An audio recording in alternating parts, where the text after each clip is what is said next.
তাকে আল্লাহ পাক বলবেন, ফেরেশতাদেরকে বলবেন, ও আমার ফেরেশতারা, আমার এই বান্দাকে জান্নাত এবং জাহান্নামের মাঝখানে রেখে দাও। জান্নাত এবং জাহান্নামের মাঝখানে লোকটি যখন থাকার জায়গা পাবে, সে জান্নাতের দিকে তাকায়া দেখবে আর কাঁদতে থাকবে। আল্লাহ পাক জিজ্ঞেস করবেন, বান্দারে, যুগের পর যুগ ধরে জাহান্নামে কেঁদেছো, আমি রব্বুল আলামিন জাহান্নাম মাফ করে দিয়া জান্নাত জাহান্নামের মাঝখানে রেখে দিয়েছি, আযাব থেকে তো বেঁচে গেছো, এখন কান্দো কেন? লোকটি বলবে, রব্বুল আলামিন কান্দি এই কারণে, জাহান্নাম থেকে মাফ করেছো, তোমার শুকরিয়া আদায় করি। জান্নাত তো আমার কপালে নাই, কিসমতে নাই, কিন্তু জান্নাত আমি এখান থেকে দেখতে পাচ্ছি। জান্নাতের সুঘ্রাণ আমার নাকে আসতেছে, কপালে নাই যাওয়ার।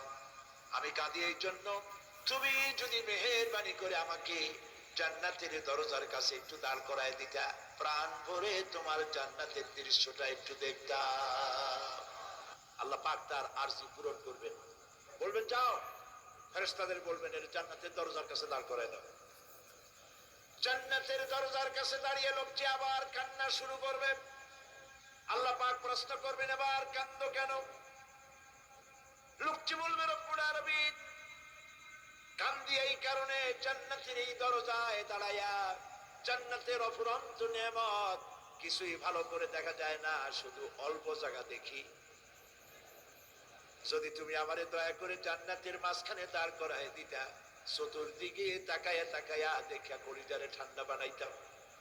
তবে আমি ওয়াদা করি, জান্নাতের কোন নাজ নেয়ামত, কোন ফল আমি খাবো না, ধরবো না, ছুঁইব না।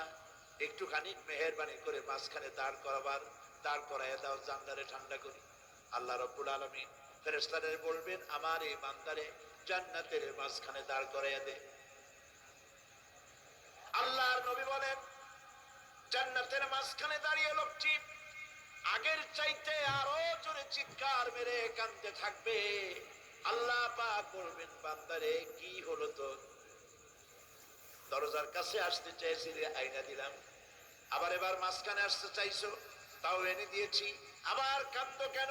লোকটি বলবে, রব্বুল আলামিন এবার কান্দি এই জন্যে, তুমি যখন দয়া করে একটিবার জান্নাতের মাঝখানে এনে আমাকে দাঁড় করায় দিয়েছো, তুমি রহমান রহিম গফুরুর রহিম, এই জান্নাত থেকে আবার আর বাইর করে দিও না। আল্লাহ রাব্বুল আলামিন বলবেন, ও আমার বান্দারে, আমার এই জান্নাত তোর খুব পছন্দ হয়েছে নাকি? লোকটি বলবে, রব্বুল আলামিন কলিজা ঠান্ডা হয়ে গেছে, ভাবতেও পারি না এই জান্নাত এত সুন্দর। আল্লাহ পাক বলবেন, বান্দারে, এরকম একটি